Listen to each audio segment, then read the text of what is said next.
Pukul 9 pagi, suamiku menandatangani surat yang ia kira akan merampas seluruh kerajaan rotiku. Sambil tersenyum, menciumku di kening. Yang dia tidak tahu, pena yang ia pakai adalah pena yang aku sodorkan sendiri. Dan surat itu bukan menyerahkan apapun kepadanya. Surat itu justru mengunci semuanya untukku, sampai lembar terakhir. Di kamar sebelah, ibu mertuaku sudah menyiapkan nama untuk bayi yang dikandung perempuan lain. Cucu, katanya.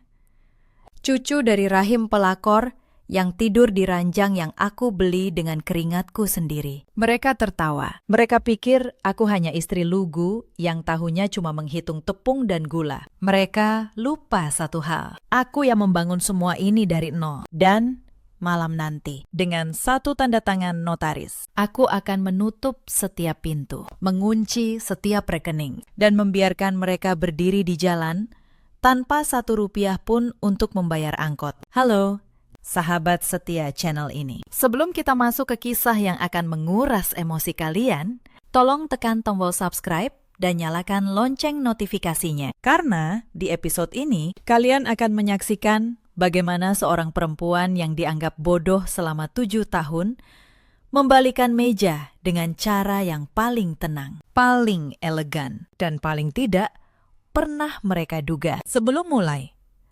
absen dulu. Kalian menyimak dari kota mana? Tulis di kolom komentar, biar aku tahu siapa saja yang menemaniku malam ini. Kisah ini berlatar di Bandung, kota yang dingin, kota yang wangi roti dan kopi. Tapi di balik aroma manis itu, ada dusta yang paling pahit yang pernah aku telan. Namaku Anindya, 34 tahun, pemilik dan direktur utama Roti Anindya Group, jaringan bakery premium dengan 23 gerai yang tersebar dari Bandung sampai Surabaya. Sudah 7 tahun aku menikah dengan Reza, dan sudah 7 tahun pula aku memilih menundukkan kepala demi satu kata yang ternyata palsu. Keluarga. Aku bukan perempuan yang mudah dijatuhkan. Aku memulai semuanya dari satu oven bekas di garasi kontrakan. Dengan modal 3 juta rupiah, hasil menjual cincin kawin ibuku. Tapi selama 7 tahun, aku memilih terlihat lemah. Karena aku percaya, cinta butuh seseorang yang mau mengalah. Reza tidak pernah bekerja sehari pun di perusahaan itu dengan sungguh-sungguh. Ia punya jabatan direktur pemasaran. Ia punya kartu nama mengkilap, tapi yang ia pasarkan hanyalah dirinya sendiri di kafe-kafe mahal. Dengan uang yang aku hasilkan. Pagi itu, Reza berpamitan dengan sempurna. Ia memakai kemeja linen abu-abu yang pas di tubuhnya, hasil langganan gym yang dibayar kartu kredit perusahaan. Ia mengecup keningku dan berbisik bahwa ia akan mengurus kontrak gerai baru di Cimahi seharian. Aku hanya tersenyum. Aku mendoakannya. Meski aku tahu 90% modal gerai itu keluar dari kantong pribadiku. Aku selalu percaya pada kemandirian suamiku. Sampai pagi itu, ketenangan itu hancur berkeping-keping. Pukul 10:15, ponselku bergetar di atas meja. Awalnya aku pikir itu pesan dari sekretaris soal jadwal rapat sore. Tapi bukan. Sebuah notifikasi dari aplikasi perbankan prioritas muncul dengan warna merah yang mencolok. Transaksi sebesar 380 juta rupiah. Tekan di sini jika ini bukan aktivitas Anda. Jantungku seolah berhenti. Cangkir kopi yang sedang kupegang membeku beberapa senti dari bibirku. Uap panasnya mengenai pipiku. Tapi aku tidak merasakan apa-apa. 380 juta. Itu bukan angka untuk kontrak gerai. Aku membuka detail transaksinya dengan tangan yang mulai dingin. Nama penerimanya membuat perutku mual. Amara Interior Living, toko perancang interior paling mahal di kota, yang hanya melayani proyek rumah kelas atas. Reza sedang membangun rumah untuk seseorang, dan orang itu bukan aku. Aku menarik napas panjang. Sebagai orang yang membangun sistem dari nol, insting pertamaku bukan berteriak. Instingku adalah verifikasi. Aku bukan perempuan yang akan meledak dalam tangisan sia-sia. Aku pemburu yang sabar, dan aku baru saja mencium bau bangkai di balik punggung suamiku sendiri. Aku menutup notifikasi itu. Aku tidak menekan tombol laporan. Karena jika aku laporkan sekarang, Reza akan tahu aku curiga. Dan pemburu yang baik tidak pernah membuat mangsanya waspada. Aku menyeruput kopiku yang sudah dingin, lalu membuka aplikasi kamera kantor. Sebagai pemilik, aku punya akses ke seluruh CCTV gerai dan kantor pusat. Aku mundur ke rekaman 3 hari lalu, ke ruang rapat lantai 2, tempat Reza sering menghabiskan sore harinya dengan alasan mengurus vendor. Layar itu menampilkan sesuatu yang membuat perutku semakin mual. Reza di ruang rapat perusahaanku, duduk berdua dengan seorang perempuan muda berambut panjang. Mereka tertawa. Reza menyodorkan kotak beludru kecil. Perempuan itu memekik senang, memeluk leher suamiku. Di kursi tempat aku biasa memimpin rapat direksi, di ruang kerjaku sendiri, aku menonton suamiku memberi hadiah pada perempuan lain dengan uang yang aku hasilkan di gedung yang aku bangun. Tanganku dingin. Tapi aku tidak mematikan rekaman. Aku justru menyimpannya, setiap detik, setiap frame, karena aku tahu suatu hari rekaman ini akan berguna. Malam itu, aku memanggil Mbak Sari, sekretaris pribadiku yang sudah bekerja denganku sejak gerai pertama. Perempuan yang paling aku percaya. Mbak, kataku pelan, aku butuh bantuanmu, tapi ini harus rahasia. Antara kita berdua saja. Mbak Sari menatapku dengan mata yang penuh pengertian. Mbak Anindya, katanya lirih. Sebenarnya, saya sudah lama ingin bicara, tapi saya takut menyakiti Mbak. Jantungku berdegup. Bicara apa? Mbak? Mbak Sari menghela nafas panjang. Pak Reza, beberapa bulan ini sering meminta saya memasukkan jadwal. Katanya kalau Mbak Anindya bertanya, saya harus bilang beliau sedang meninjau gerai. Padahal, beliau pergi ke apartemen di Dago. Saya minta maaf. Mbak, saya terpaksa. Beliau mengancam akan memecat saya. Air mataku hampir jatuh. Bukan karena Reza, tapi karena aku sadar bahkan orang-orang di sekitarku terpaksa ikut berbohong demi menutupi kebusukannya. Aku menggenggam tangan Mbak Sari. Kamu tidak salah. Mbak, kamu korban sama sepertiku. Sekarang, maukah kamu membantuku membereskan semua ini? Bukan dengan kebohongan lagi, tapi dengan kebenaran. Mbak Sari mengangguk. Matanya berkaca-kaca. Apapun untuk Mbak. Saya sudah muak melihat Mbak dibohongi. Malam itu, aku mendapatkan sekutu pertamaku. Dan mereka tidak tahu. Malam itu, aku tidak tidur.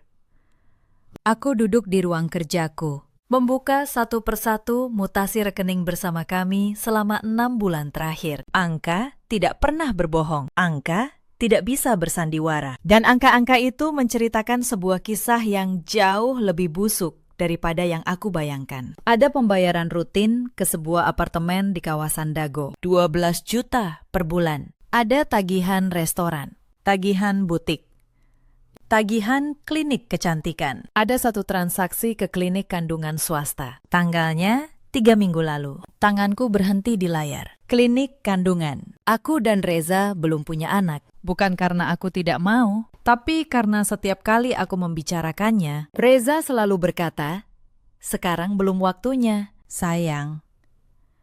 Bisnismu sedang berkembang. Jangan dibebani dulu." Dan sekarang, ada tagihan klinik kandungan atas nama seseorang yang bukan aku. Aku menutup laptop.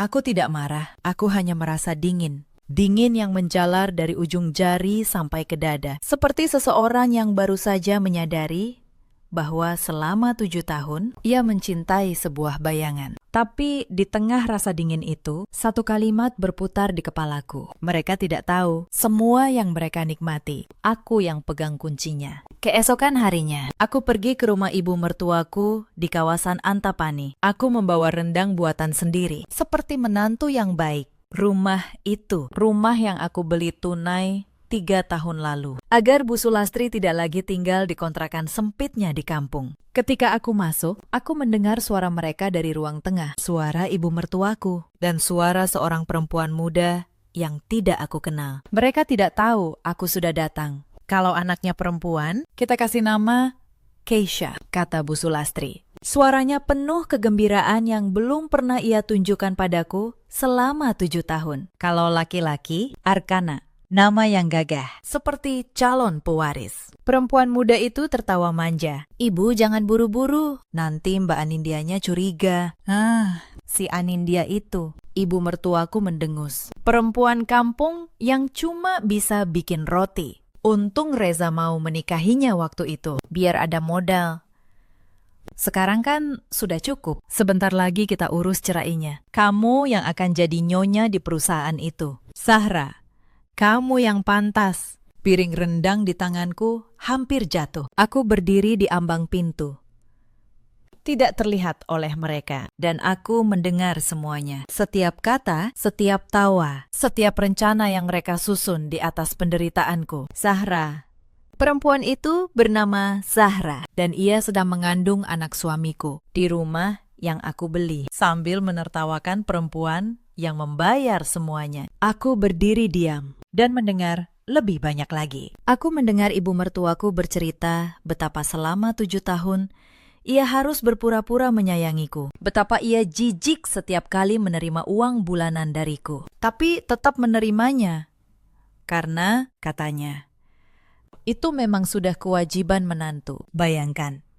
Zahra, kata Bu Sulastri sambil tertawa. Perempuan itu setiap lebaran mengirimiku parsel mahal, amplop tebal, seolah bisa membeli hatiku. Tidak akan pernah. Darahnya bukan darah keluarga baik-baik. Kamu berbeda. Kamu cantik. Kamu tahu cara melayani Reza, anak dalam perutmu itu. Itulah pewaris sejati. Aku menatap piring rendang di tanganku. Rendang yang aku masak sejak subuh, dengan resep yang aku pelajari dari mendiang ibuku. Rendang yang aku bawa dengan harapan bodoh bahwa suatu hari ibu mertuaku akan menerimaku. 7 tahun. 7 tahun aku memohon cinta dari orang-orang yang sejak awal sudah memutuskan untuk membuangku. Aku tidak masuk. Aku meletakkan piring rendang itu pelan-pelan di teras. Lalu, aku pergi, tanpa suara, tanpa air mata. Di dalam mobil, aku menatap kemudi cukup lama. Tanganku tidak gemetar lagi. Ada sesuatu yang berubah di dalam dadaku. Sesuatu yang keras, tenang, dan sangat sabar. Menurut kalian, kalau kalian ada di posisiku, apa yang akan kalian lakukan? Tulis di kolom komentar. Aku ingin tahu, apakah aku sendirian merasakan dingin ini? Tapi sebelum aku sempat menyusun rencana, ada satu malam yang tidak akan pernah aku lupakan. Malam yang membuat rasa sabarku berubah menjadi baja. Minggu itu, perusahaanku mengadakan peresmian gerai flagship di sebuah mall mewah di pusat kota. Acara besar. Dihadiri kolega bisnis, wartawan, dan investor. Aku yang membiayai semuanya. Aku yang berjam-jam menyiapkan pidato. Dan sebagai istri, aku mengundang Reza untuk mendampingiku di atas panggung. Reza datang terlambat. Ia datang bukan sendiri. Ia datang bersama Zahra, memperkenalkannya kepada para tamu sebagai rekan bisnis. Perempuan itu bergelayut manja di lengan suamiku di acara yang aku selenggarakan di depan seluruh koleksiku. Aku mendekat, mencoba tetap tenang. Mas, bisikku, ini acara resmi perusahaan, tolong jaga sikap. Dan disitulah Reza melakukan hal yang tidak pernah aku sangka. Ia menepis tanganku. Keras. Di depan para tamu. Suaranya meninggi, sengaja. Agar semua orang mendengar. Jaga sikap. Kamu yang harus jaga sikap. Anin, malu-maluin. Perempuan kampung yang cuma bisa uleni tepung, sok mengatur di depan tamu terhormat. Ia menoleh ke arah para investor sambil tertawa. Maaf ya. Bapak Ibu, istri saya memang begitu. Latar belakangnya sederhana, jadi belum tahu cara bersikap di lingkungan berkelas. Zahra ikut tertawa, menutup mulutnya dengan tangan yang berkilau cincin. Cincin yang aku tahu dibeli dengan uangku. Seluruh ruangan menatapku. Ada yang berbisik, ada yang menahan tawa. Aku berdiri di sana, di panggung yang aku bangun, dipermalukan oleh suami yang aku hidupi, di depan mata seluruh dunia. Dan Reza belum selesai. Ia merangkul pinggang Zahra, lalu berkata dengan suara yang cukup keras untuk didengar meja terdekat. Sebentar lagi, kalian akan lihat siapa nyonya sesungguhnya di grup ini. Bukan dia. Saat itu, aku tidak menangis. Aku tidak berteriak. Aku hanya tersenyum tipis, mengambil mikrofon, dan menyelesaikan pidato peresmianku dengan suara yang setenang mungkin. Para tamu bertepuk tangan, sebagian karena kasihan, sebagian karena kagum pada ketegaranku. Tapi di dalam dadaku, sesuatu telah mati malam itu, dan sesuatu yang lain telah lahir. Sesuatu yang jauh lebih dingin, jauh lebih tajam, dan sangat sabar. Mereka mempermalukanku di depan publik. Mereka pikir aku akan hancur. Mereka lupa satu hal. Panggung itu milikku. Mall itu menyewakan tempat pada perusahaanku. Dan setiap orang yang tertawa malam itu tidak tahu bahwa dalam beberapa minggu merekalah yang akan menyaksikan siapa yang sebenarnya kehilangan segalanya. Sahabat, coba jujur. Kalau suami kalian mempermalukan kalian seperti itu di depan orang banyak, masihkah kalian bisa diam? Tulis di komentar. Karena malam itu, kesabaranku resmi berubah menjadi rencana. Malam itu, aku mulai bekerja, bukan dengan tangisan, tapi dengan berkas. Aku membuka berangkas di ruang kerjaku. Di dalamnya ada seluruh dokumen perusahaan, akta pendirian, sertifikat gerai, daftar pemegang saham. Aku membuka satu persatu, dan aku tersenyum tipis. Karena aku ingat sesuatu yang Reza dan ibunya lupa. Roti Anindya Group berdiri atas namaku sepenuhnya. Reza hanya karyawan, direktur pemasaran dengan gaji, bukan pemilik saham. 3 tahun lalu, ketika Reza meminta agar namanya dimasukkan sebagai pemilik bersama, aku pura-pura setuju. Aku bahkan menyiapkan surat-suratnya. Tapi surat itu tidak pernah aku daftarkan ke notaris. Aku menyimpannya di laci, dan aku berkata padanya, semua sudah beres. Mas, Reza percaya. Ia tidak pernah mengecek. Baginya, mengecek dokumen adalah pekerjaan perempuan kampung yang cuma bisa bikin roti. Selama 7 tahun, Reza hidup dengan keyakinan bahwa ia memiliki setengah dari kerajaan roti itu. Padahal ia tidak memiliki satu remah pun. Aku duduk memandangi dokumen-dokumen itu, dan ingatanku melayang ke masa-masa awal. Ke garasi kontrakan sempit di ujung Berung, tempat aku memulai semuanya. Waktu itu, aku baru 25 tahun. Ibuku baru saja meninggal, meninggalkan hutang dan sebuah oven tua. Aku menjual cincin kawin ibu, satu-satunya barang berharga yang tersisa, dan membeli tepung, gula, mentega. Malam-malam pertama, aku memanggang roti sampai subuh, lalu menjualnya keliling dengan sepeda motor butut. Tanganku melepuh karena oven. Punggungku sakit karena mengangkat karung tepung. Tapi aku tidak pernah berhenti, karena aku tahu satu-satunya orang yang bisa menyelamatkanku adalah diriku sendiri. Reza masuk ke hidupku 3 tahun kemudian. Ketika bakeryku sudah punya 5 gerai. Ia tampan, ia pandai bicara. Ia membuatku merasa dicintai. Untuk pertama kalinya sejak ibuku pergi.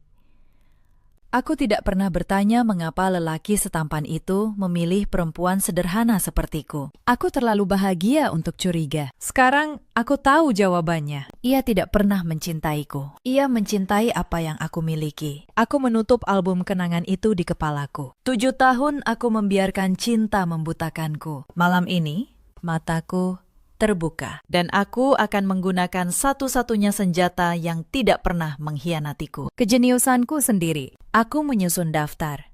Setiap rekening perusahaan dan siapa yang punya akses. Setiap sertifikat gerai dan atas nama siapa. Setiap kartu kredit. Setiap fasilitas.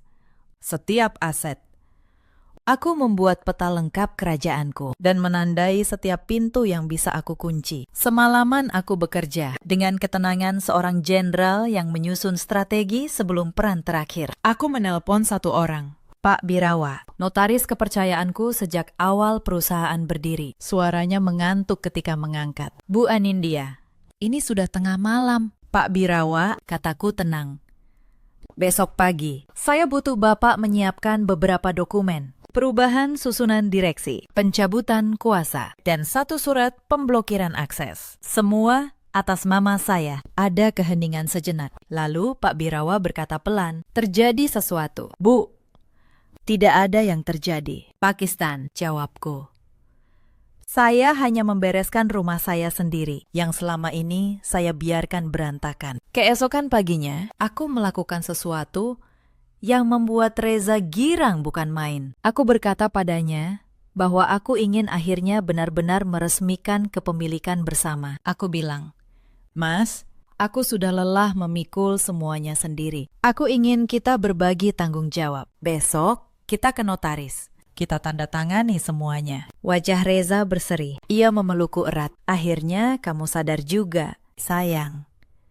Aku ini suamimu. Sudah seharusnya kita berbagi. Aku membalas pelukannya dan menahan gejolak di dalam dadaku. Ada satu bagian dari diriku yang masih sakit melakukan ini. Bukan karena aku ragu, tapi karena tubuh yang aku peluk ini pernah menjadi tempatku bersandar. Aroma ini pernah menjadi rumahku. Dan sekarang, aku memeluk seorang asing yang kebetulan memakai wajah suamiku. Malam sebelum ke notaris, aku duduk lama di depan cermin. Aku bertanya pada diriku sendiri, apakah aku menjadi jahat dengan melakukan ini? Apakah membalas berarti aku sama busuknya dengan mereka? Lalu aku ingat wajah ibuku. Perempuan yang seumur hidupnya menunduk pada suami yang menyakitinya. Karena percaya bahwa istri yang baik harus selalu bersabar. Ibuku meninggal dengan hati yang patah dan tabungan kosong. Karena ia terlalu takut membela dirinya sendiri. Aku tidak akan mati seperti itu. Membela diri bukan kejahatan. Menuntut keadilan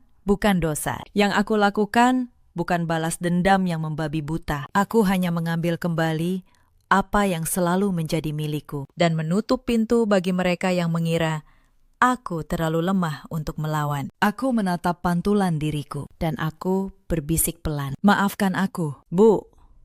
Aku tidak akan menjadi seperti dirimu. Aku akan berdiri untukmu dan untukku. Malam itu, keraguan terakhirku hilang. Yang tersisa hanyalah tekad. Aku tersenyum di pelukannya. Aku tahu di kepalanya ia sudah menghitung. Setengah dari 23 gerai. Setengah dari semua rekening. Modal untuk hidup baru. Bersama Zahra dan bayinya. Ia bahkan mengecup keningku dengan penuh sayang. Sayang yang tiba-tiba muncul setelah 7 tahun. Malam itu, ia menelpon seseorang di kamar mandi. Aku mendengar bisikannya dari balik pintu. Sabar ya. Sarah, sebentar lagi. Besok aku tanda tangan. Aku dapat setengahnya. Setelah itu, aku ceraikan dia. Rumah untuk kita sudah hampir jadi. Aku berdiri di luar pintu kamar mandi. Mendengar suami sendiri merencanakan kehancuranku dengan perempuan lain. Dan aku tidak menangis. Aku hanya berpikir, kamu benar. Mas, besok memang hari penentuan. Tapi bukan seperti yang kamu bayangkan. Malam itu, aku juga menyelesaikan satu hal terakhir. Aku ingin tahu siapa sebenarnya Zahra. Bukan karena aku dendam padanya, tapi karena aku ingin memahami perempuan yang begitu tega mengambil suami orang lain. Lewat penyelidikan diam-diam, aku menemukan kisahnya. Zahra dulu bekerja sebagai penjaga butik tempat Reza sering membeli hadiah. Ia perempuan muda dari keluarga sederhana yang silau oleh janji-janji Reza tentang kekayaan dan status. Reza berbohong padanya juga. Ia mengatakan bahwa akulah yang bergantung padanya, bahwa perusahaan itu miliknya, bahwa aku hanya istri yang dibiarkan tinggal karena kasihan. Aku menghela napas. Zahra bukan penjahat besar. Ia hanya perempuan bodoh yang percaya pada lelaki yang sama, yang aku pun pernah percayai. Bedanya, ia memilih mengambil sesuatu yang bukan haknya, dan itulah yang membuatnya bersalah. Aku menutup laptopku. Aku sudah tahu semua yang perlu aku tahu. Besok, 2 orang yang membangun mimpi mereka di atas puing hidupku akan menandatangani kehancurannya sendiri. Dan salah satunya bahkan akan berterima kasih padaku sambil melakukannya. Aku tidur lelap malam itu. Untuk pertama kali dalam berminggu-minggu, aku tidur tanpa mimpi buruk. Karena besok, mimpi buruk itu bukan lagi milikku. Ia akan berpindah tangan. Yang Reza tidak tahu, di dalam tas kerjaku sudah tersimpan satu map tebal. Isinya bukan surat penyerahan kerajaanku padanya. Isinya adalah akhir dari segala kepura-puraannya. Dan besok pagi, ia sendiri yang akan menandatangani akhir itu dengan senyum di wajahnya. Sahabat, kalian pasti belum tahu apa yang akan terjadi besok di kantor notaris itu. Tebak di komentar. Aku jamin. Tebakan kalian pun tidak akan seberani kenyataannya. Pagi itu, langit Bandung cerah. Kami tiba di kantor Pak Birawa pukul 9. Reza mengenakan setelan terbaiknya. Ia bahkan memesan bunga untukku. Mawar merah, mawar pertama dalam 3 tahun. Aku menerimanya dengan senyum. Betapa murahnya harga diriku di matanya. 7 tahun pengkhianatan ditebus dengan 1 ikat mawar. Di ruang notaris, Pak Birawa menyodorkan setumpuk dokumen. Reza membacanya sekilas. Hanya sekilas, seperti biasa. Ia melihat judulnya, Perubahan Susunan Direksi dan Kepemilikan. Ia tersenyum puas. Ia mengambil pena yang aku sodorkan, pena yang sengaja aku bawa dari rumah, dan ia menandatangani setiap halaman dengan semangat. Ia tidak membaca isinya. Ia tidak pernah membaca apapun. Ia hanya menandatangani. Ketika lembar terakhir selesai, Reza menghela napas lega. Nah, akhirnya. Sekarang, aku resmi jadi pemilik, kan? Pak Birawa melirik ke arahku. Aku mengangguk tenang. Betul. Pak Reza, kata Pak Birawa dengan nada datar seorang profesional. Anda baru saja menandatangani surat pengunduran diri dari jabatan Direktur Pemasaran. Surat pencabutan seluruh kuasa Anda atas rekening perusahaan. Dan surat pernyataan bahwa Anda tidak memiliki dan tidak pernah memiliki saham apapun di Roti Anindya Group. Semua sah. Di atas hitam dan putih. Dengan tanda tangan Anda sendiri. Ruangan itu hening. Aku bisa mendengar detik jam dinding. Wajah Reza perlahan kehilangan warnanya. Apa? Ucapnya. Apa maksud Bapak? Anin, apa ini? Aku berdiri. Merapikan tasku. Ini artinya, Mas, kataku pelan. Mulai hari ini, kamu bukan lagi bagian dari perusahaanku. Bukan direktur, bukan pemilik. Bukan apa-apa. Kamu hanya menandatangani apa yang sudah aku siapkan. Persis seperti caramu selama 7 tahun. Menandatangani hidupku tanpa pernah membaca siapa aku sebenarnya. Reza bangkit dari kursinya. Wajahnya merah. Kamu tidak bisa melakukan ini. Aku suamimu. Aku punya hak. Hak. Aku menatapnya. Untuk pertama kali, dalam 7 tahun, aku menatapnya tanpa rasa takut. Kamu bicara soal hak, sementara kamu membangun rumah untuk Zahra dengan uangku. Sementara ibumu sudah menamai bayi pelakor itu dengan nama pewaris kerajaanku. Reza terkesiap. Lidahnya keluh. Kamu, dari mana kamu tahu? Aku tahu segalanya. Mas, jawabku. Aku mengeluarkan tabletku dan memutar rekaman CCT ruang rapat. Rekaman Reza memberikan kotak beludru pada Zahra, memeluknya.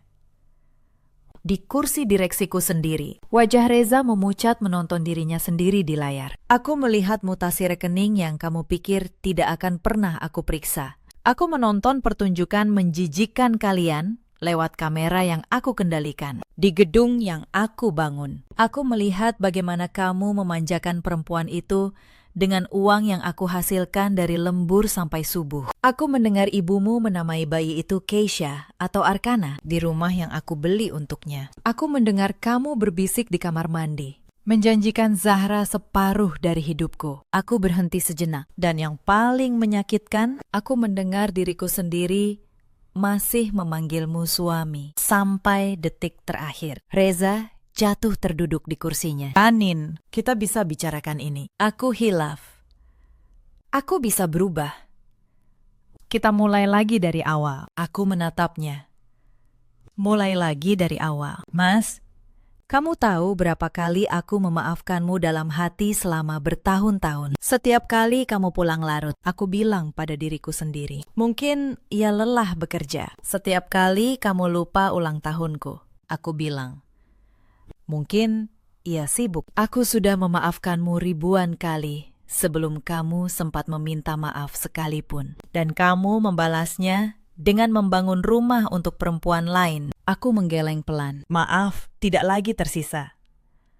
Mas, kamu sudah menghabiskan semuanya. Aku mengambil mawar merah yang ia berikan pagi tadi dan meletakkannya di meja. Terima kasih untuk mawarnya, sayang.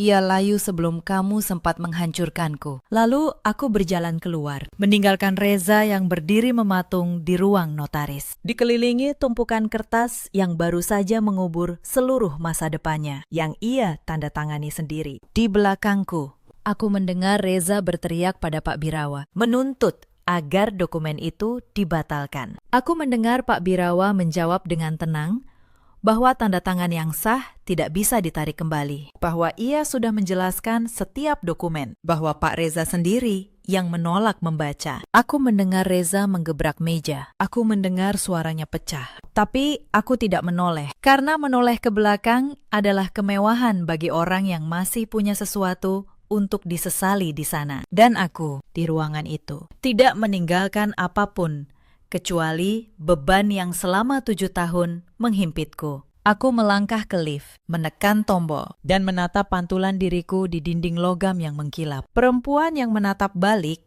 bukan lagi Anindya yang menunduk. Ia berdiri tegak, matanya jernih, dan untuk pertama kali ia tersenyum. Bukan untuk menyenangkan siapapun, tapi karena ia benar-benar bahagia. Hari itu belum berakhir. Aku baru saja memulai. Dari mobil, aku menelpon kepala keuangan perusahaan, Bu Ratih. Tolong bekukan seluruh kartu dan akses yang atas nama Reza Pratama. Efektif sekarang. Kartu kredit perusahaan, kartu bahan bakar, semua fasilitas. Kabut. Baik. Bu, jawab Bu Ratih. Ia tidak bertanya alasannya. Ia sudah tahu, dari cara suaraku yang tenang tapi dingin, bahwa sesuatu telah selesai. Aku juga menelpon manajer gedung apartemen di Dago. Apartemen yang selama ini dibayar dari rekening perusahaan untuk Zahra. Selamat siang, kataku sopan. Saya Anindya, pemilik rekening yang membiayai unit atas nama Zahra. Mulai bulan ini, seluruh pembayaran saya hentikan. Silakan proses sesuai prosedur. 1 tombol, dan dunia yang mereka bangun di atas uangku mulai runtuh, satu persatu. Aku juga menghubungi pengacaraku, Bu Larasati. Bu, kataku, saya butuh gugatan cerai diajukan secepatnya, dengan bukti perselingkuhan lengkap, rekaman CCTV, mutasi rekening, kesaksian sekretaris. Semua sudah saya siapkan. Bu Larasati, yang sudah bertahun-tahun mengurus urusan hukum perusahaanku, terdiam sejenak di ujung telepon. Bu Anindya, katanya lirih. Dengan bukti selengkap ini, bukan hanya cerai. Kita bisa menuntut ganti rugi atas penyalahgunaan dana perusahaan. Uang yang Pak Reza pakai untuk apartemen, perhiasan. Semuanya diambil dari kas perusahaan tanpa izin direksi. Itu bukan sekedar perselingkuhan, itu penggelapan. Aku diam sejenak, menimbang. Ajukan semuanya, Bu. Perselingkuhan untuk cerainya, penggelapan untuk uangnya. Saya ingin setiap rupiah yang ia curi kembali, bukan karena saya butuh uangnya, tapi karena keadilan harus punya angka. Baik, Bu, jawab Bu Larasati. Akan saya urus. Dalam 2 minggu, berkas-berkas itu bergerak, seperti mesin yang aku rancang sendiri. Rapi, presisi, tak terbantahkan. Sore itu, ponselku berdering tanpa henti. Reza, ibu mertuaku. Nomor tak dikenal yang aku yakin milik Zahra. Aku membiarkan semuanya berdering. Aku sedang di dapur pusat, mengaduk adonan roti dengan tanganku sendiri. Seperti 7 tahun lalu. Aroma ragi dan mentega memenuhi ruangan. Ini duniaku. Dunia yang aku bangun. Dunia yang tidak pernah mengkhianatiku. Menjelang malam, aku akhirnya mengangkat telepon Reza. Suaranya bercampur antara amarah dan keputusasaan. Amin. Tolong. Kartuku semua diblokir. Aku tidak bisa bayar apa-apa. Zahra, apartemennya mau dikosongkan. Ibu menangis terus. Kamu tega melakukan ini pada keluargamu. Aku diam sejenak. Lalu aku bertanya dengan nada setenang membacakan laporan cuaca. Keluarga. Mas, kamu menyebut mereka keluarga. Sejak kapan perempuan yang mengandung anakmu dan ibu yang menamai bayinya sebagai pewaris hartaku menjadi keluargaku? Anin, dengar. Tidak. Mas, sekarang kamu yang dengar. Suaraku tidak naik 1 oktav pun. Rumah di Antapani, rumah yang ibumu tempati, atas namaku. Aku beri waktu 30 hari untuk mereka kosongkan. Mobil yang kamu pakai, atas nama perusahaan. Besok pagi, tim akan menariknya. Apartemen Zahra sudah aku hentikan. Dan tabungan bersama kita, yang isinya uangku, Sudah aku pindahkan ke rekening pribadi yang tidak pernah bisa kamu sentuh. Aku mendengar Reza terisak di ujung telepon. Suami yang 7 tahun tidak pernah menangis untukku. kini menangis karena kehilangan uangku. Kamu mau aku mengemis? Bisiknya. Tidak. Mas, jawabku lembut. Aku tidak mau kamu mengemis. Aku hanya ingin kamu belajar sesuatu yang tidak pernah kamu pelajari selama 7 tahun. Bahwa roti yang kamu makan setiap pagi, itu aku yang membuatnya. Dan tangan yang memberimu makan adalah tangan yang sama yang sekarang menutup pintunya. Aku menutup telepon. 2 hari kemudian, Reza datang ke dapur pusat. Ia menunggu di depan gerbang. Dengan pakaian yang sudah tidak serapi dulu. Wajah yang kusut oleh kurang tidur. Ketika aku keluar, Ia langsung berlutut di aspal, di depan para karyawan yang menonton dari kejauhan. Anin, suaranya serak. Aku mohon, ampuni aku. Aku sudah tidak punya apa-apa lagi. Zahra meninggalkanku. Ibu marah padaku terus. Aku salah. Aku sadar sekarang, kamu satu-satunya yang pernah tulus padaku. Aku menatap lelaki yang dulu aku panggil suami itu. Kini berlutut di tanah yang sama, tempat aku dulu mengangkat karung tepung dengan tanganku sendiri. Aku tidak merasakan kemenangan. Aku hanya merasakan kesedihan yang tenang. Seperti melihat sisa-sisa sesuatu yang dulu aku kira berharga. Bangun, Mas, kataku pelan. Jangan berlutut. Bukan karena kamu pantas dihormati, tapi karena aku tidak ingin ada orang berlutut di tempat aku dulu bekerja dengan bangga. Reza mendongak. Matanya penuh harap. Jadi, kamu memaafkanku. Aku memaafkanmu. Mas, jawabku. Tapi memaafkan bukan berarti kembali. Aku memaafkanmu agar hatiku bersih, bukan agar hidupku kembali kotor. Kamu memilih Zahra. Kamu memilih uang. Kamu memilih semua hal kecuali aku. Sekarang, aku memilih diriku sendiri. Dan pilihan itu tidak bisa kamu tawar lagi. Aku berbalik dan masuk kembali ke dapurku. Aku tidak menoleh ketika mendengar Reza menangis di belakang. Karena air matanya yang tidak pernah menetes untukku saat aku hancur, kini tidak lagi punya harga di mataku. Aku menutup telepon hidupku dengan Reza malam itu. Untuk selamanya. 3 hari kemudian, aku bertemu Zahra. Ia yang datang ke kantorku tanpa diundang. Perutnya sudah mulai membuncit. Wajahnya, yang mungkin dulu terlihat cantik di mata Reza, kini kuyu oleh ketakutan. Mbak Anindya. Ia memohon. Tolong, aku sedang hamil. Reza sudah tidak punya apa-apa. Ibu Sulastri mengusirku dari rumah. Katanya, aku cuma beban sekarang. Aku tidak tahu harus kemana. Aku menatapnya lama. Aku bisa saja membalas dengan kata-kata sepedas mercon. Aku bisa saja mengusirnya, seperti ibu mertuaku mengusirnya. Tapi, aku tidak, karena aku bukan mereka. Sarah, kataku pelan. Kamu tahu, 3 bulan lalu, kamu menertawakan aku di rumah yang aku beli. Kamu menyebutku perempuan kampung yang cuma bisa bikin roti. Kamu berencana menggantikan aku, mengambil semua yang aku bangun. Zahra menunduk. Air matanya jatuh ke lantai. Tapi aku tidak akan membalasmu dengan cara yang sama. Lanjutku. Bukan karena kamu pantas dimaafkan, tapi karena bayi di perutmu tidak bersalah. Ia tidak memilih dilahirkan dari pengkhianatan. Aku mengambil selembar kartu nama dari laci. Ini alamat rumah singgah untuk ibu tunggal. Dikelola yayasan yang aku danai. Di sana kamu bisa tinggal sampai melahirkan. Ada pekerjaan juga kalau kamu mau bekerja jujur. Tapi ingat satu hal, Zahra. Ini bukan hadiah, ini kesempatan. Yang aku berikan bukan untukmu, tapi untuk anak yang tidak bersalah itu. Sisanya, terserah kamu mau menjadi perempuan seperti apa. Zahra menatap kartu itu, lalu menatapku. Dengan mata yang penuh oleh sesuatu yang mungkin baru pertama kali ia rasakan. Malu. Ia pergi membawa kartu itu. Aku tidak pernah tahu apakah ia benar-benar datang ke rumah singgah itu. Tapi setidaknya aku tidur nyenyak malam itu. Karena aku tahu, aku tidak menjadi monster seperti mereka. Ibu mertuaku adalah yang terakhir datang. Ia datang ke kantorku dengan tongkat dan wajah penuh amarah. Di hari terakhir, sebelum rumah Antapani harus ia kosongkan. Kamu.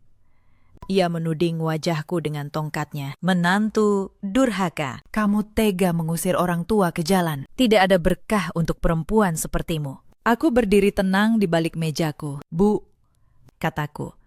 Ibu bicara soal durhaka, tapi siapa yang menamai bayi pelakor sebagai pewaris hartaku? Siapa yang berencana menceraikan aku setelah 7 tahun aku menghidupi seluruh keluarga ini? Siapa yang menyebutku perempuan kampung, sementara uang perempuan kampung ini yang membeli rumah tempat ibu tinggal? Ibu mertuaku terdiam. Bibirnya bergetar. Reza. Reza yang memaksaku. Ia mencoba berdalih. Aku hanya ibunya. Aku harus membela anakku. Membela anak ibu. Aku menatapnya. Bu, saya juga anak seseorang. Ibu saya sudah meninggal, tapi ia membesarkan saya dengan darah dan air matanya. Ketika ibu menyebut saya perempuan kampung yang tidak pantas, ibu sedang menghina perempuan yang melahirkan saya juga. Ketika ibu menamai bayi pelakor sebagai pewaris, ibu sedang meludahi setiap rupiah yang saya kirimkan untuk ibu selama 7 tahun. Ibu mertuaku menunduk. Tongkatnya bergetar di tangannya. Saya tidak pernah meminta ibu mencintai saya. Lanjutku. Saya hanya berharap sedikit rasa hormat. Tapi bahkan itu pun terlalu mahal bagi ibu. Sekarang saya berhenti berharap. Bu, saya tidak durhaka. Lanjutku. Dan untuk pertama kali, suaraku sedikit melembut. Menghormati orang tua tidak berarti membiarkan diri saya dihancurkan. Membela martabat saya bukan dosa. Dosa itu ada pada mereka yang memakai kata keluarga sebagai topeng untuk merampok. Saya sudah 7 tahun tunduk. Sekarang saya hanya berdiri tegak. Itu saja. Aku memberinya sebuah amplop. Di dalamnya ada uang. Cukup untuk menyewa kontrakan sederhana selama 1 tahun. Ini, Bu. Bukan karena ibu pantas menerimanya, tapi karena Reza pernah menjadi suami saya, dan saya tidak ingin membawa dendam sampai mati. Ambillah dan tolong. Jangan pernah lagi mengajari saya soal durhaka. Ibu mertuaku mengambil amplop itu dengan tangan gemetar. Ia tidak berkata apa-apa lagi. Ia hanya menangis. Tangis yang berbeda dari tangis kemarahannya. Tangis seseorang yang akhirnya sadar bahwa ia telah membuang emas demi mengejar kaca. Persidangan berlangsung 3 bulan. Reza mencoba melawan, menyewa pengacara dengan sisa uang yang ia punya. Tapi bukti-bukti itu terlalu kuat. Rekaman CCTV, mutasi rekening. Kesaksian Mbak Sari yang berani bersaksi di bawah sumpah tentang jadwal palsu yang dipaksakan Reza padanya. Hakim memutuskan perceraian dikabulkan dengan Reza sebagai pihak yang bersalah. Lebih dari itu, pengadilan memerintahkan Reza mengembalikan seluruh dana perusahaan yang ia salah gunakan. Hampir 2 miliar rupiah. Jumlah total yang ia habiskan selama bertahun-tahun untuk Zahra. Untuk apartemen. Untuk perhiasan.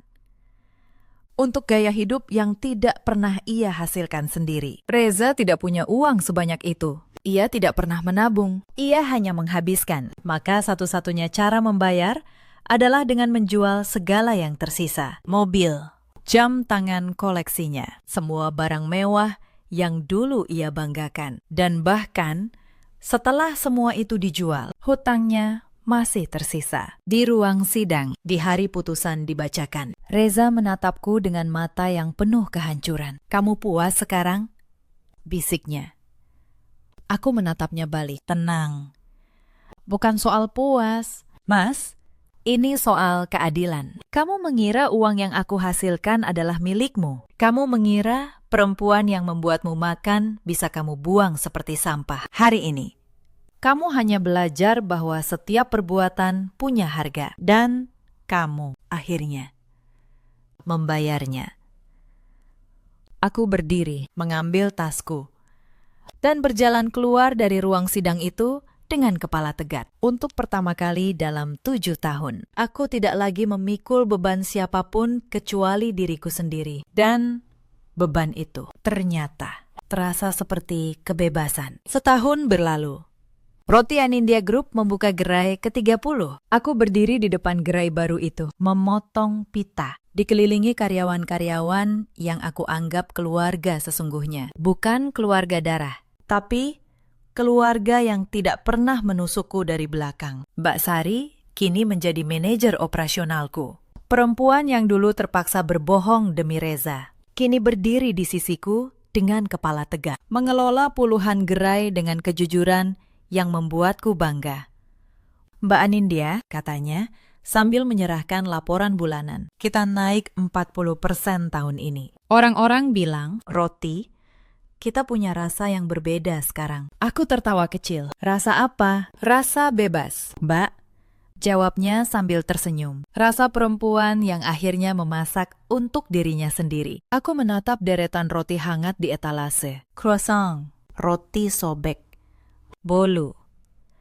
Semua yang dulu aku panggang sendirian di garasi sempit itu. Kini mereka memberi makan ratusan keluarga karyawanku. Setiap gerai adalah bukti bahwa perempuan yang mereka kira lemah ternyata mampu membangun sesuatu yang jauh lebih besar dari pengkhianatan mereka. Aku juga membuka sebuah program baru tahun itu. Beasiswa dan pelatihan untuk perempuan-perempuan yang pernah menjadi korban kekerasan atau ditinggalkan suaminya.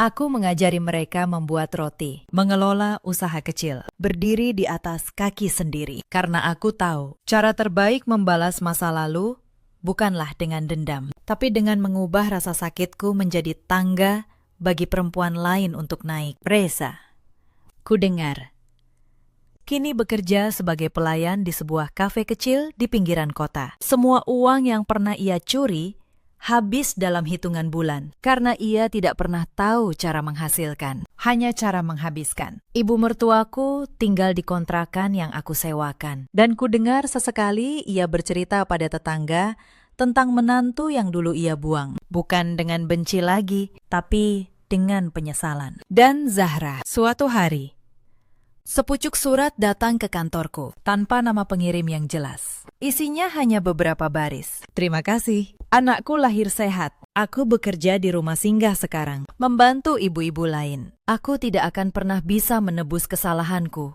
tapi aku berjanji, anakku akan tumbuh menjadi orang baik. Anin membaca surat itu, tersenyum tipis, lalu menyimpannya di laci. Malam itu, aku pulang ke rumahku yang sepi, tapi damai. Aku memasak untuk diriku sendiri, ikan goreng, sayur asem, sambal terasi. Makanan sederhana yang tidak pernah aku nikmati selama 7 tahun, karena selalu sibuk melayani orang-orang yang tidak pernah menghargaiku. Aku duduk sendirian di meja makan, dan untuk pertama kali, aku tidak merasa kesepian. Aku merasa merdeka. Sahabat, cerita ini mengajarkan satu hal. Kebaikan seorang perempuan bukan kelemahan, kesabaran bukan kebodohan. Ada banyak perempuan di luar sana, seperti aku dulu, menundukkan kepala terlalu lama demi kata keluarga, sampai lupa bahwa martabat mereka juga berharga. Jangan pernah mengukur cintamu dari seberapa banyak kamu bisa menahan sakit.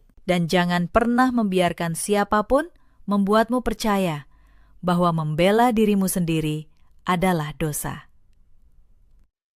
Ada juga banyak suami di luar sana seperti Reza, yang mengira tangan yang memberi makan tidak akan pernah bisa menutup pintu. Dan ada pula para ibu yang karena takut kehilangan anak lelakinya, malah kehilangan segalanya. Dalam hidup, kita selalu punya pilihan. Kita bisa memilih menjadi seperti mereka yang menghancurkan, atau kita bisa memilih berdiri tegak, membalas dengan keadilan, tanpa kehilangan hati kita sendiri. Aku memilih yang kedua, dan aku tidak pernah menyesalinya. Bagaimana dengan kalian? Kalau kalian ada di posisiku, akankah kalian tetap memberi maaf pada perempuan yang mengandung anak suami kalian? Ceritakan pilihan kalian di kolom komentar. Terima kasih sudah menemaniku sampai akhir. Sampai jumpa di kisah berikutnya. 3 hari sebelum lamaran adikku, ibu kandungku menyuruhku menjual klinik untuk membayar gaun pengantin Wina. Aku hanya tersenyum, karena malam itu, di depan seluruh keluarga besar, aku akan membuka satu map coklat yang sudah kusiapkan selama 10 tahun. Halo, sahabat kisah. Selamat datang kembali. Hari ini, aku ingin menceritakan kisahku sendiri. Sebuah kisah tentang seorang anak sulung yang dianggap mesin uang oleh keluarganya sendiri. Jika kalian pernah merasa cintamu hanya dihargai sebesar saldo rekeningmu, mungkin cerita ini akan terasa dekat. Dengarkan sampai akhir, karena di bagian akhir semuanya berubah. Namaku Nareswari. Orang memanggilku Wari. Usiaku 34 tahun. Aku pemilik sebuah klinik kecantikan dan kulit di kawasan Bintaro. Sudah 6 tahun aku membangunnya dari nol. Dari satu ruang sewaan sempit, sampai punya 3 dokter dan 8 karyawan. Aku mencintai klinikku. Bukan hanya karena ia memberiku penghasilan, tapi karena ia adalah satu-satunya hal di dunia ini yang benar-benar kubangun dengan tanganku sendiri. Setiap kursi, setiap alat, setiap sertifikat yang tergantung di dinding, semuanya adalah hasil keringatku. Di klinik itu,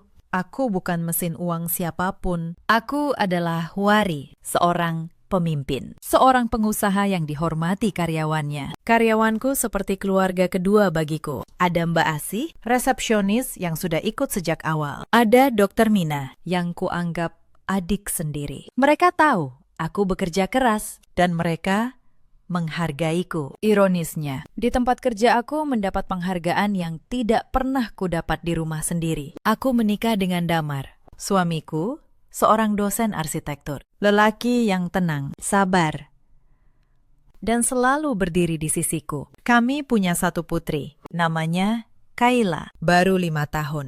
Dari luar, hidupku terlihat sempurna. Klinik yang ramai, rumah mungil yang nyaman di Bintaro, suami yang baik. Tapi ada satu retakan yang selama ini kusembunyikan rapat-rapat. Retakan itu bernama keluargaku sendiri. Ibuku, Bu Lastri, 61 tahun, tinggal di rumah lama di kawasan Depok. Dan adikku, Wina, 26 tahun. Anak bungsu yang sejak kecil menjadi pusat dunia di rumah kami. Aku ingin kalian memahami satu hal sejak awal. Aku tidak pernah membenci mereka. Selama bertahun-tahun, aku justru mencintai mereka dengan cara yang menyakiti diriku sendiri. Ayahku meninggal saat aku berusia 19 tahun. Serangan jantung mendadak di pagi hari.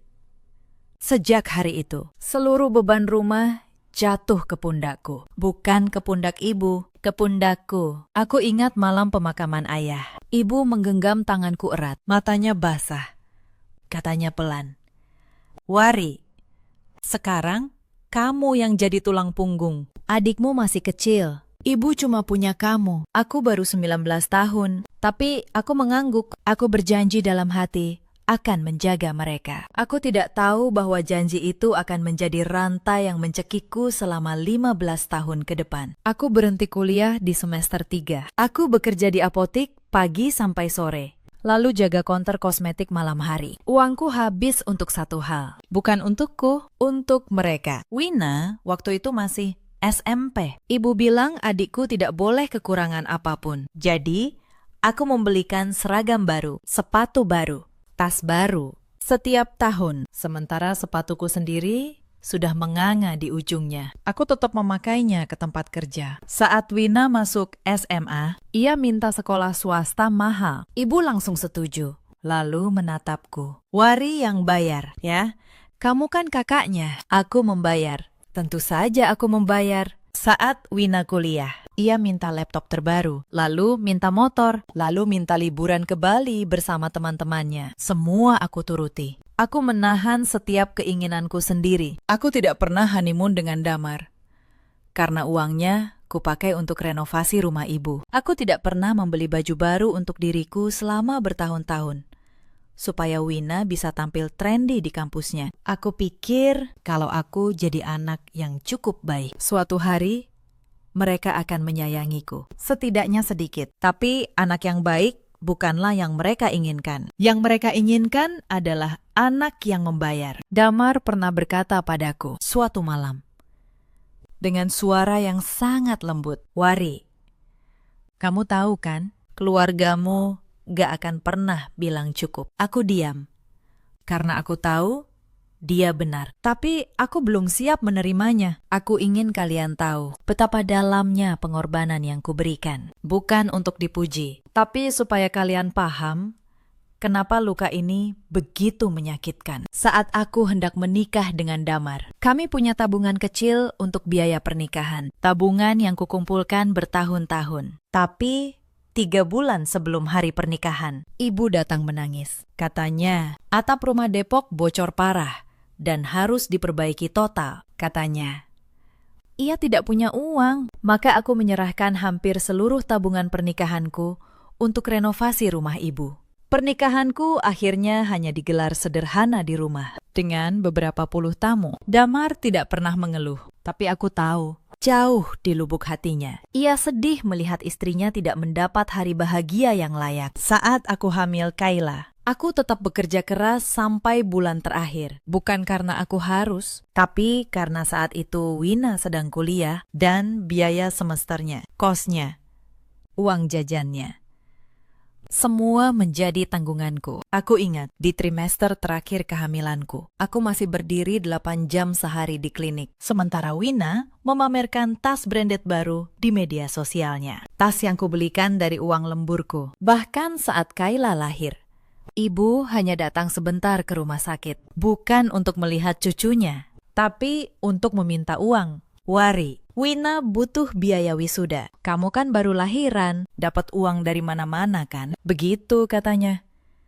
Sambil melirik bayi merahku, tanpa sedikit pun kehangatan. Aku menanggung semua itu. Aku menelan setiap kekecewaan dan terus berkata pada diriku, mereka keluargaku. Suatu hari mereka akan menghargaiku. Tapi hari itu tidak pernah datang. Tahun lalu, klinikku akhirnya stabil. Untuk pertama kalinya dalam hidupku, aku punya sedikit kelegaan finansial. Dan saat itulah seolah mencium bau darah. Mereka datang lagi. Mereka selalu datang saat aku mulai punya. Wina bertunangan dengan seorang pria bernama Reza, anak dari keluarga yang cukup terpandang di Depok. Dan sejak pertunangan itu, ibu seperti berubah menjadi orang lain. Setiap minggu ada permintaan baru. Wari, transfer 20 juta untuk catering lamaran. Wari, dekorasi panggung kurang 10 juta. Wari, ibu malu sama besan kalau bajunya nggak bagus. Transfer.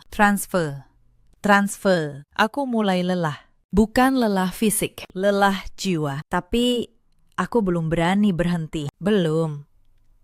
Sampai datang malam yang mengubah segalanya. Malam ketika aku akhirnya melihat siapa mereka sebenarnya, tanpa topeng. Malam itu, Kayla demam tinggi, 40 derajat. Tubuh kecilnya menggigil di pelukanku. Damar sedang mengajar kelas malam di kampus. Jadi, aku sendirian membawanya ke IGD, rumah sakit terdekat di Bintaro. Di ruang tunggu yang dingin itu, aku menggendong Kayla yang lemas. Wajahnya pucat, bibirnya kering. Dokter bilang ia harus diobservasi semalam karena demamnya tak kunjung turun. Aku takut.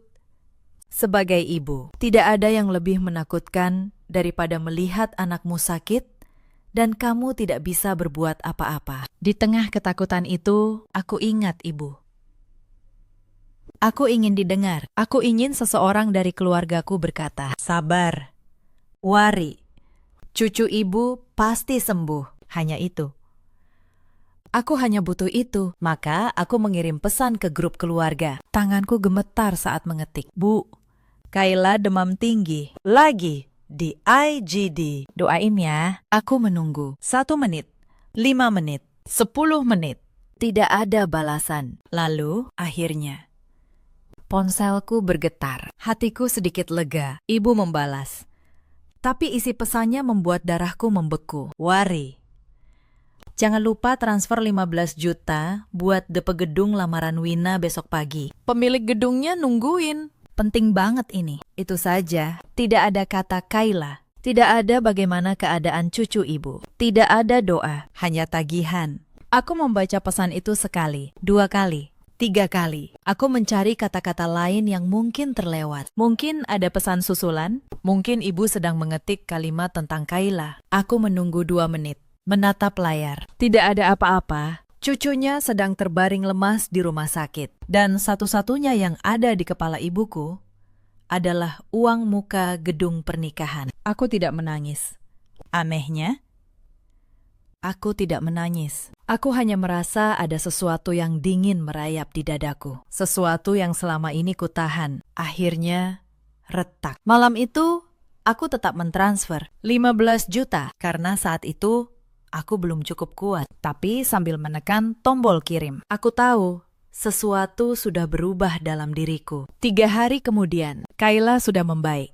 Demamnya turun. Aku bawa ia pulang. Dan aku berpikir, mungkin kejadian malam itu hanya kekilafan ibu. Mungkin ia sedang panik soal lamaran. Aku mencoba memaafkan, seperti yang selalu kulakukan. Tapi keluargaku tidak pernah memberiku kesempatan untuk tetap baik sangka. 3 hari setelah Kayla pulang dari rumah sakit, Wina mengirim pesan ke grup keluarga. Bukan menanyakan keadaan keponakannya. Ia mengirim foto sebuah gaun pengantin mewah dengan harga yang membuatku menahan napas. 45 juta. Lalu ia menulis, "Mbak Wari, aku mau gaun ini. Cantik banget kan? Mbak transfer ya minggu ini. Kakak yang baik pasti mau adiknya tampil sempurna di hari bahagianya." Aku menatap layar itu. Di sebelahku, Kayla yang baru sembuh sedang tidur. Masih pucat. Dan adikku meminta gaun seharga 45 juta. Seolah itu hal yang paling wajar di dunia. Aku tidak langsung membalas. Dan ketidakhadiran balasanku rupanya membuat ibu marah. Ia menelponku malam itu. Suaranya tinggi. "Wari, kenapa kamu diam saja waktu Wina minta gaun? Kamu nggak sayang adikmu. Kamu mau bikin malu keluarga di depan besan. Dasar kakak nggak tahu diri." Aku menarik napas. "Bu, gaun 45 juta itu terlalu mahal. Aku baru saja keluar banyak biaya untuk Kayla yang sakit." "Kayla kan cuma demam biasa," potong ibu dengan nada meremehkan. "Jangan dibesar-besarkan. Yang penting sekarang lamaran Wina. Ini sekali seumur hidup. Pokoknya kamu harus bayar gaun itu. Titik." Aku menutup telepon tanpa berjanji apa-apa. Untuk pertama kalinya, aku tidak langsung tunduk. Dan rasanya, anehnya, melegakan. Malam itu, aku membuka media sosial dan aku melihat status Wina yang baru saja diunggah. Sebuah foto dirinya sedang mencoba gaun di butik mahal dengan keterangan, "Ada kakak yang katanya sayang adik, tapi giliran adiknya mau bahagia, malah hitung-hitungan. Capek punya saudara pelit. Untung aku masih punya ibu yang ngerti." Di bawahnya, teman-teman Wina berkomentar, ikut menyudutkanku tanpa tahu cerita sebenarnya. "Sabar ya, Win. Kakak kok gitu sih? Kamu mah lebih baik mandiri aja." Aku membaca semua itu dengan dada yang anehnya tenang. Dulu, status seperti ini akan membuatku panik, merasa bersalah. Lalu buru-buru mentransfer untuk membuktikan bahwa aku bukan kakak yang pelit. Tapi malam itu, aku hanya menutup ponselku pelan. Karena aku tahu, tidak ada jumlah uang di dunia ini yang bisa membeli pengakuan dari orang-orang yang sudah memutuskan untuk tidak pernah menghargaiku. Aku tahu, ibu tidak akan berhenti. Dan benar saja, seminggu kemudian, aku datang ke rumah ibu di Depok untuk membicarakan persiapan lamaran. Aku membawa rendang dan kue kesukaan ibu. Aku masih berharap di lubuk hati terdalam bahwa keluarga ini bisa diperbaiki. Saat aku masuk, ibu dan Wina sedang duduk di ruang tamu. Mereka tidak melihatku. Mereka sedang asik membicarakan sesuatu sambil tertawa. Aku berhenti di balik pintu, dan aku mendengar percakapan yang tidak seharusnya ku dengar. "Mbak Wari, kapan transfer lagi?" "Bu," suara Wina. "Aku masih butuh buat baju kedua sama make up." "Tenang," jawab ibu santai. "Si Wari itu kayak ATM, tinggal pencet, keluar uangnya. Dia nggak bakal berani nolak ibunya sendiri." Lalu mereka tertawa, tawa yang renyah, tawa yang akrab. Aku berdiri di balik pintu itu, masih memegang rantang rendang yang hangat. Selama 34 tahun, aku menjadi anak ibu. Dan baru malam itu aku tahu, di mata ibu, aku bukan anak. Aku hanya mesin yang kebetulan bisa bernapas dan mentransfer uang. Aku tidak masuk. Aku meletakkan rantang itu di teras, pelan. Lalu pergi. Tanganku tidak gemetar lagi. Justru sangat tenang. Tenang yang menakutkan. Di mobil, aku menelpon Damar. Aku ceritakan semuanya. Suaminya diam sebentar, lalu berkata, "Wari, kamu sudah cukup. Sudah lebih dari cukup. Mereka yang rusak, bukan kamu." Untuk pertama kalinya dalam hidupku, aku percaya kata-kata itu. Tapi ternyata penghinaan malam itu baru permulaan. 2 hari setelah itu, ibu meneleponku. Suaranya manis. Terlalu manis. "Wari, ibu mau bicara serius. Datang ke rumah ya. Ajak Damar juga." Aku datang. Bersama Damar. Aku duga akan ada permintaan uang lagi. Tapi yang kudengar malam itu jauh lebih buruk dari yang kubayangkan. Di ruang tamu, ibu, Wina, dan calon suaminya Reza sudah menunggu. Ada juga Om Hartono, adik ibu, yang selama ini dianggap kepala keluarga besar. Suasananya seperti sidang. Ibu memulai, "Wari, kamu kan punya klinik di Bintaro, lumayan rame." Ibu sama Wina sudah pikir-pikir. "Lebih baik klinik itu kamu jual saja." Aku terdiam. "Jual? Kenapa harus dijual?" "Bu, buat modal usaha Reza sama Wina setelah nikah," kata ibu, enteng. Seakan minta segelas teh. "Mereka mau buka kafe, butuh modal besar. Kamu kan kakaknya, masa nggak mau bantu adik sendiri?" Aku menatapnya tak percaya. "Bu, itu klinik yang aku bangun 6 tahun. Itu sumber hidup keluargaku. Ada 8 karyawan yang gajinya bergantung di situ." Wina menyela. Nadanya tinggi. "Mbak egois banget sih. Mbak udah punya suami yang kerja. Aku ini mau mulai hidup baru. Wajar dong keluarga bantu." Lalu Om Hartono ikut bicara. Suaranya berat. "Wari, sebagai yang tua, kamu harus mengalah. Ini demi nama baik keluarga. Jangan sampai besan menganggap keluarga kita nggak mampu." Aku melihat sekeliling. Tidak ada satupun wajah yang membelaku. Semua menatapku seakan akulah yang bersalah, karena tidak mau menjual mata pencaharianku sendiri. Damar menggenggam tanganku di bawah meja. Erat. Itu satu-satunya kehangatan di ruangan dingin itu. "Aku tidak akan menjual klinik," kataku pelan. "Tapi jelas." Ibu langsung mengubah wajahnya. Topeng manis itu jatuh. "Dasar anak durhaka. Ibu yang membesarkan kamu. Dan begini balasanmu. Kamu lupa siapa yang menggendongmu waktu kecil." Aku ingin tertawa pahit. Yang menggendongku waktu kecil mungkin ibu. Tapi yang menggendong seluruh keluarga ini selama 15 tahun adalah aku. "Bu," kataku, masih tenang.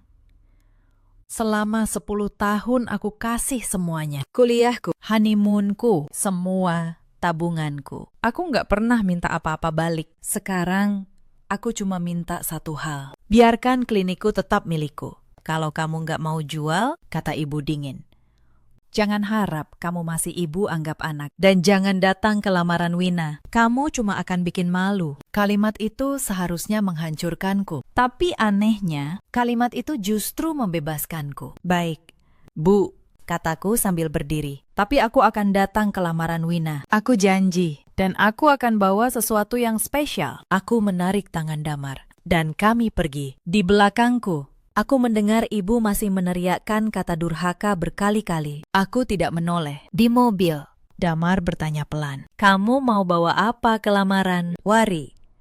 Aku menatap ke depan, ke jalanan malam yang basah. Kebenaran.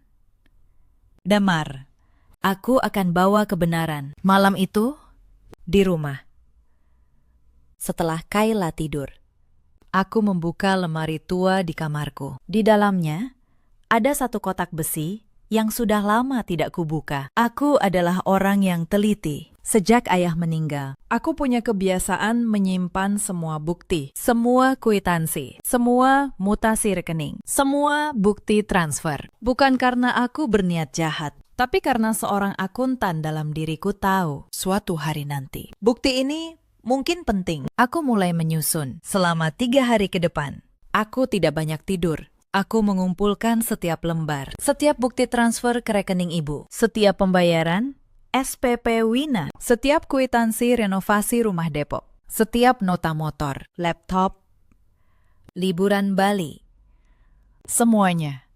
Lalu, aku menghitung. Dengan ketelitian seorang pemilik usaha, aku menjumlahkan semua yang sudah kuberikan selama 10 tahun terakhir. Angkanya membuatku terdiam lama. 870 juta rupiah. Hampir 1 miliar. Itu jumlah yang sudah kukeluarkan untuk mereka. Sementara aku sendiri tidak pernah membeli satu pun perhiasan untuk diriku. Aku mencetak semuanya. Aku susun rapi dalam sebuah map coklat. Halaman demi halaman. Lengkap dengan tanggal, nominal, dan keterangan.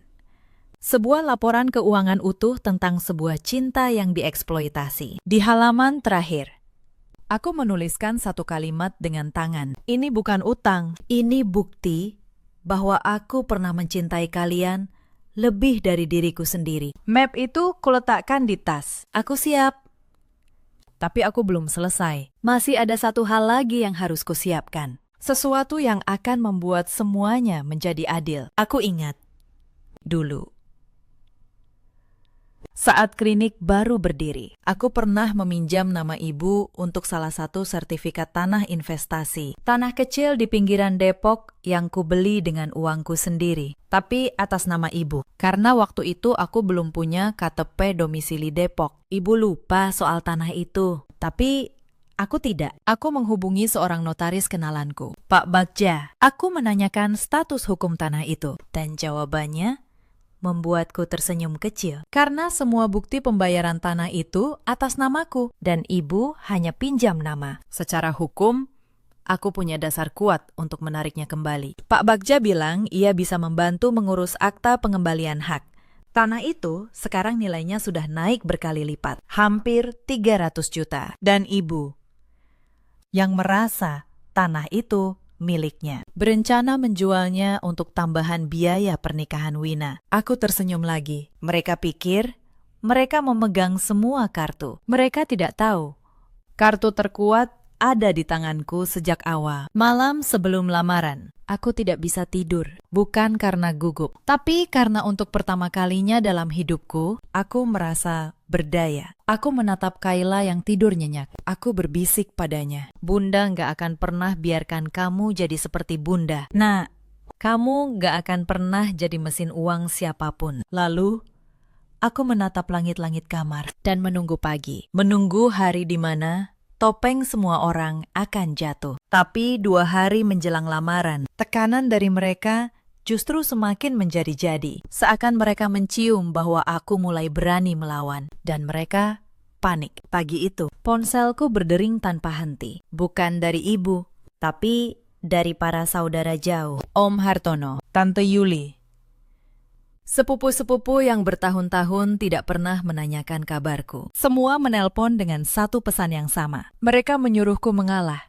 Mereka bilang aku anak durhaka. Mereka bilang ibu sudah menangis semalaman karena aku. Wari, kamu ini kenapa sih? Kok berubah jadi pelit? Kata Tante Yuli di telepon. Dulu kamu anak yang baik.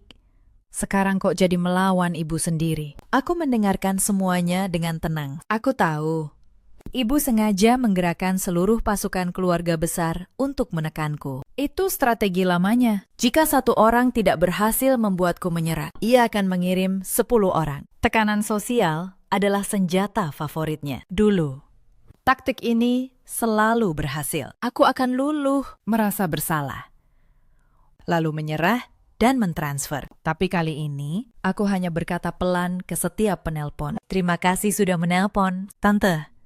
Tapi ini urusan keluarga inti kami. Saya yang akan menyelesaikannya. Lalu aku menutup telepon. Satu persatu. Saat senjata tekanan sosial gagal, mereka beralih ke senjata yang lebih kotor. Sore harinya, salah satu dokterku di klinik menghubungiku dengan panik. Bu Wari, ada masalah.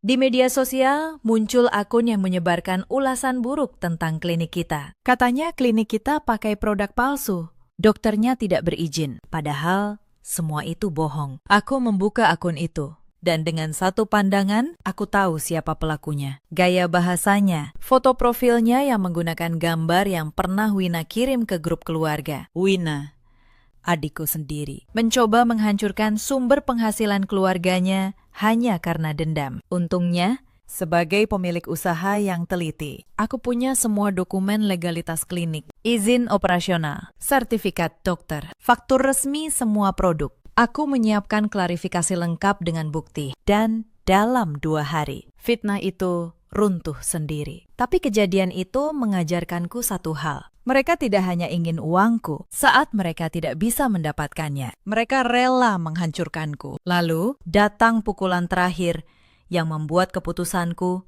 menjadi sekeras baja. Malam itu, seorang petugas dari sebuah perusahaan pembiayaan datang ke klinikku. Ia membawa surat tagihan atas namaku. Aku terkejut karena aku tidak pernah mengajukan pinjaman apapun setelah kuselidiki. Ternyata ibu 2 tahun lalu pernah meminjam kartu identitas dan tanda tanganku dengan alasan untuk urusan administrasi tanah. Ia menggunakannya untuk mengajukan pinjaman 100 juta atas namaku, tanpa sepengetahuanku. Uang itu, tentu saja, untuk keperluan Wina, dan cicilannya menunggak. Beban itu kini jatuh ke namaku. Aku berdiri di klinikku malam itu, memegang surat tagihan itu, dan tertawa kecil. Tawa yang hampa. Bukan hanya mereka memerasku terang-terangan, mereka bahkan mencuri namaku diam-diam untuk berutang. Tidak ada batas, tidak ada rasa malu. Aku menghubungi Pak Batja, notarisku, dan juga seorang teman pengacara. Aku mulai mengumpulkan bukti pemalsuan tanda tangan itu juga. Map coklatku semakin tebal. Setiap pengkhianatan, ku catat. Setiap luka, ku ubah menjadi bukti. Saat itulah aku benar-benar yakin tidak ada lagi maaf yang bisa memperbaiki ini. Yang ada hanyalah keadilan yang harus kutegakkan dengan tanganku sendiri. Tapi sebelum pagi lamaran itu datang, ada satu kejadian lagi yang semakin meyakinkanku bahwa aku tidak salah. Pukul 11 malam, Wina mengirim pesan pribadi padaku. Bukan permintaan maaf, bukan ajakan damai. Isinya, "Mbak, aku dengar Mbak nggak mau jual klinik." Ya udah, minimal Mbak transfer 50 juta buat nutup biaya gedung ya. Anggap aja hadiah dari kakak yang baik. Jangan pelit-pelit, Mbak. Ini sekali seumur hidup. Aku menatap pesan itu lama. Lalu aku membalas dengan satu kata, "Besok." Wina membalas dengan stiker hati. Ia pikir aku menyerah. Ia pikir si Wari yang lemah sudah luluh lagi seperti biasa. Ia tidak tahu, besok yang kumaksud bukanlah transfer. Besok adalah hari perhitungan. Pagi hari, lamaran tiba. Aku bangun lebih awal. Aku mandi, lalu memakai gaun terbaikku. Bukan gaun mewah, hanya gaun sederhana warna sage hijau lembut yang sudah lama tergantung di lemari. Aku memakai sedikit lipstik. Aku menatap diriku di cermin. Untuk pertama kalinya, aku tidak melihat seorang mesin uang. Aku melihat seorang perempuan yang akhirnya memilih dirinya sendiri. Damar memakai kemeja batik. Ia menggendong Kayla yang memakai dress kuning kecil. "Kamu yakin, Wari?" tanyanya. "Sangat yakin," jawabku, sambil memeluk map coklat itu di dadaku. Acara lamaran diadakan di sebuah gedung serbaguna yang cukup mewah di Depok. Aku tahu uang sewa gedung itu sebagian besar berasal dari kantongku. Ironis sekali, saat aku datang, suasana sudah ramai. Keluarga besar dari pihak Reza sudah hadir. Para tetangga, saudara-saudara jauh yang biasanya hanya muncul saat ada makanan gratis, semua berpakaian rapi. Semua tersenyum palsu. Ibu melihatku masuk, wajahnya langsung berubah masam. Ia menghampiriku dengan langkah cepat, mencengkeram lenganku, dan berbisik tajam. "Ngapain kamu kesini? Sudah ibu bilang jangan datang. Kalau kamu mau bikin onar, pulang sana." Aku datang sebagai kakak Wina. "Bu," jawabku tenang, "aku cuma mau kasih hadiah." Tenang saja, mendengar kata hadiah, mata ibu langsung berbinar. Topengnya berganti seketika. "Oh, hadiah. Bagus, berapa yang kamu kasih? Transfer aja sekarang, biar ibu bisa lunasi gedung." Aku tersenyum. "Nanti." "Bu, aku kasih di depan semua orang, biar semua tahu betapa sayangnya aku sama keluarga ini." Ibu tersenyum puas. Ia pikir aku akan menyumbang besar di depan umum untuk menyelamatkan gengsinya. Ia bahkan menarikku ke depan, dekat panggung kecil tempat Wina dan Reza duduk. Wina menatapku dengan senyum sinis. Reza tampak bingung melihat ketegangan itu. Keluarga besar Reza menatap dengan rasa ingin tahu. Acara berjalan.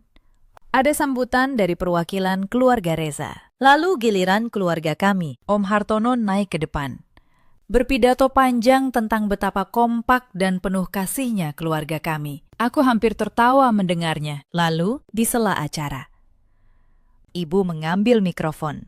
Suaranya manis di depan banyak orang. Bapak, Ibu sekalian, keluarga kami memang keluarga yang saling menyayangi. Dan hari ini, anak sulung saya, Wari, punya sedikit hadiah untuk adiknya. Silahkan, Wari. Itu dia. Momen yang ibu rancang untuk mempermalukanku jika aku menolak, atau memerasku jika aku menyerah. Ia menyodorkan mikrofon padaku dengan senyum kemenangan. Aku menerima mikrofon itu. Tanganku tidak gemetar. Suaraku jernih.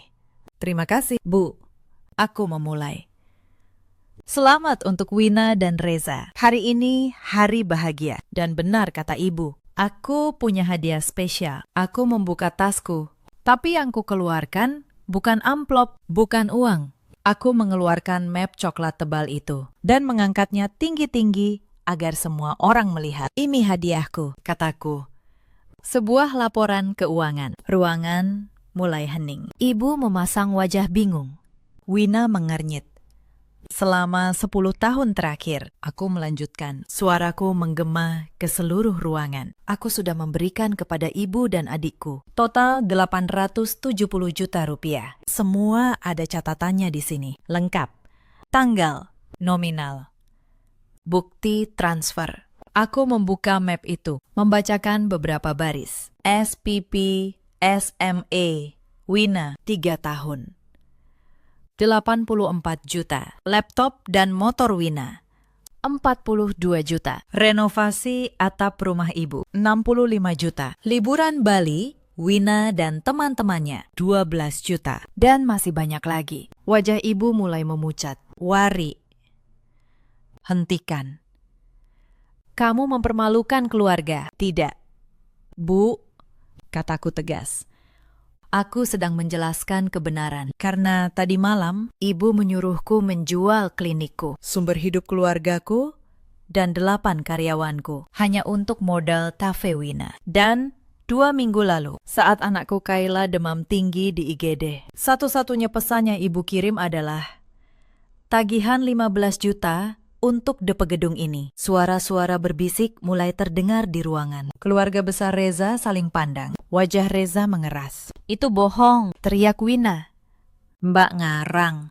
Aku menatapnya tenang. Lalu aku mengeluarkan ponselku. Aku punya rekamannya. Wina, minggu lalu saat aku ke rumah, aku dengar sendiri apa yang kalian katakan tentang aku. Mau aku putar di sini, di depan semua orang. Aku menekan tombol play. Suara ibu mengalir dari pengeras suara kecil ponselku. Cukup jelas di ruangan yang sudah senyap. Si Wari itu kayak ATM. Tinggal pencet, keluar uangnya. Dia nggak bakal berani nolak ibunya sendiri. Lalu disusul tawa Wina dan ibu. Ruangan itu seperti tersambar petir. Hening total. Ibu mertua Reza yang duduk di barisan depan, menutup mulutnya dengan tangan. Reza berdiri, wajahnya merah. Aku mematikan rekaman itu. Aku menatap satu persatu wajah di ruangan. Lalu aku kembali bicara. Kali ini lebih pelan, tapi setiap kata terdengar jelas. Aku bukan ATM. Aku manusia, aku anak, aku kakak. Tapi selama 10 tahun, aku hanya dihargai sebesar saldo yang bisa kukirim. Hari ini, aku ingin mengembalikan martabatku. Ibu jatuh terduduk di kursi. Wari, kamu. Beraninya kamu. Belum selesai. Bu, kataku. Aku mengeluarkan satu dokumen lagi dari map. Sebuah surat resmi dengan kop notaris. Ini soal tanah di Sukmajaya yang selama ini ibu kira milik ibu. Tanah yang ibu rencanakan jual untuk menambah biaya pernikahan ini. Mata ibu membelalak. Tanah itu atas nama ibu. Atas nama ibu, aku mengangguk. tapi dibeli dengan uangku sepenuhnya. Ibu cuma pinjam nama waktu itu. Semua bukti pembayaran atas namaku, dan aku sudah mengurus akta pengembalian hak melalui notaris. Mulai hari ini, tanah itu kembali atas namaku. Secara hukum, Sah. Wina menjerit. Itu tanah buat modal kami. Mbak nggak bisa ambil. Bisa? Kataku tegas. Karena tanah itu memang tidak pernah jadi milik kalian. sama seperti hidupku yang tidak pernah jadi milik kalian. Walaupun selama ini kalian perlakukan begitu. Aku menutup map coklat itu. Lalu aku berkata, Untuk yang terakhir, kepada seluruh ruangan. mulai hari ini, mesin ATM itu dimatikan. Tidak ada lagi transfer. Tidak ada lagi tagihan yang kubayar. Tidak ada lagi tanah, klinik, atau uang yang bisa kalian peras dariku. Aku, Nareswari, secara resmi berhenti menjadi sumber penghasilan keluarga ini. Aku meletakkan mikrofon di meja. Suaranya berdentum pelan di ruangan yang membisu. Reza melangkah ke depan. Wajahnya keras. Ia menatap Wina. Lalu ibu. Jadi selama ini biaya lamaran kita semuanya dari uang kakakmu yang kamu dan ibumu sebut ATM. Wina gelagapan. Reza, dengerin dulu. Ini nggak kayak yang kamu pikir. Aku sudah dengar semuanya. Wina, potong Reza dingin. Dan ibuku juga dengar. Keluarga yang tega memperlakukan anak kandungnya sendiri seperti mesin uang. Dan menertawakannya saat dia menderita. Aku perlu memikirkan ini ulang. Ibu Reza berdiri. Wanita itu menatap ibuku dengan tatapan yang sulit dijelaskan. Campuran antara kasihan dan jijik. Bu Lastri, kami datang ke sini untuk menjalin keluarga. Tapi keluarga macam apa yang membangun kebahagiaan di atas pengorbanan anaknya sendiri yang tidak dihargai? Maaf, kami harus permisi dulu. Keluarga besar Reza berdiri.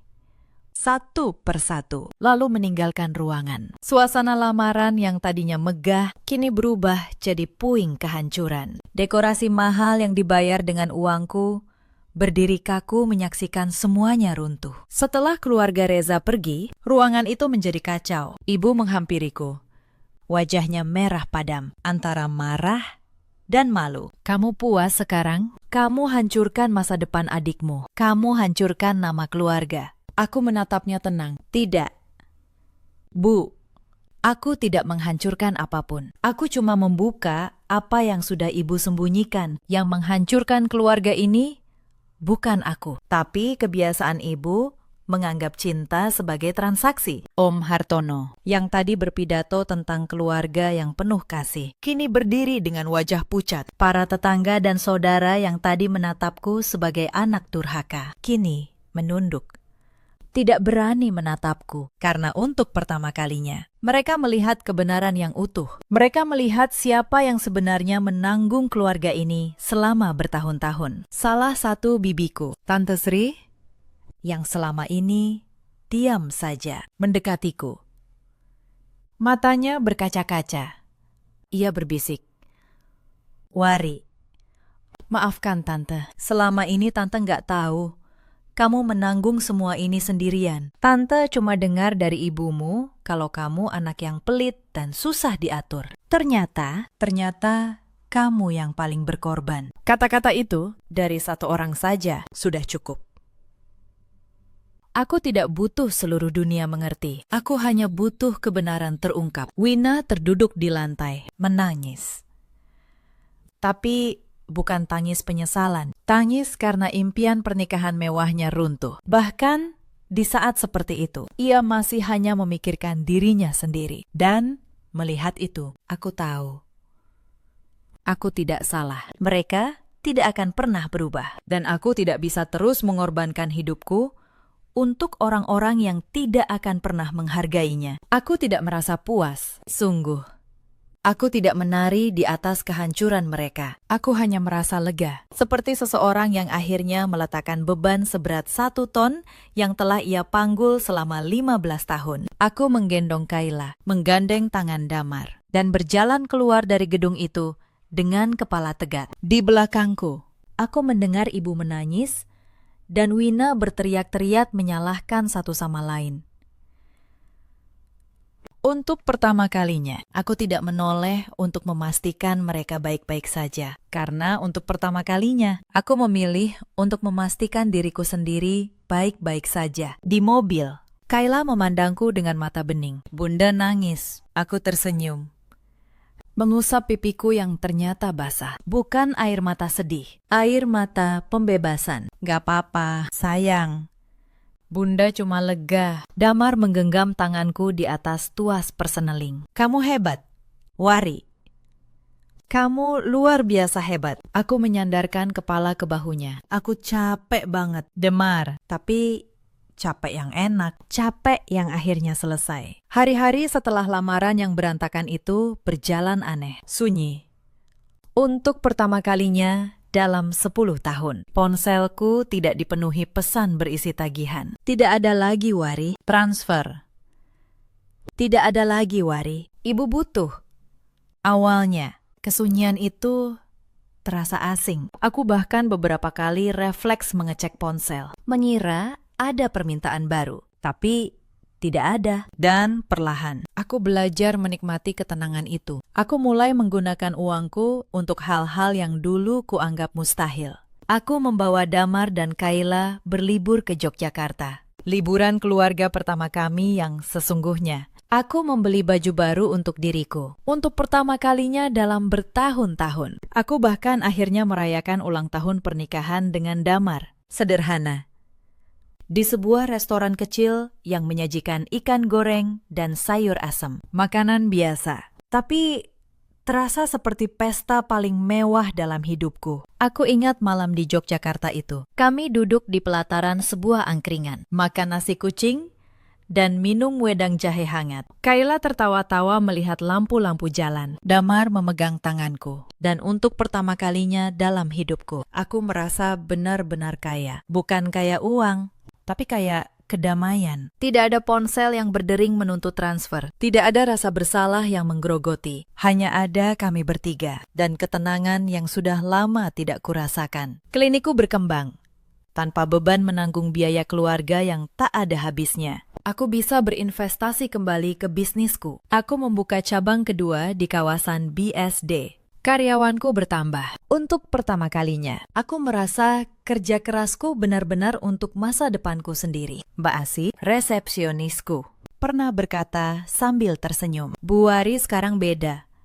Lebih sering senyum, auranya lebih ringan. Aku hanya tertawa. Karena memang begitulah rasanya. Seperti seseorang yang akhirnya bisa bernapas setelah bertahun-tahun tenggelam. Tentang Ibu dan Wina. Kabar sampai padaku sedikit demi sedikit. Dari beberapa kerabat yang masih bicara denganku. Pernikahan Wina dan Reza batal. Keluarga Reza menarik diri sepenuhnya setelah menyaksikan kejadian di lamaran itu. Wina, yang selama ini hidup dari uangku, kini harus menghadapi kenyataan bahwa ia tidak punya tabungan, tidak punya keterampilan kerja, dan tidak punya kakak yang bisa diperas lagi. Ibu menjual rumah Depok yang dulu kurenovasi dengan uangku untuk menutup utang-utang yang ternyata sudah menumpuk diam-diam. Utang yang selama ini ia tutup dengan terus memerasku. Saat sumber uangnya berhenti, semua utang itu muncul ke permukaan. Aku mendengar mereka kini tinggal mengontrak di rumah petak kecil. Wina bekerja serabutan.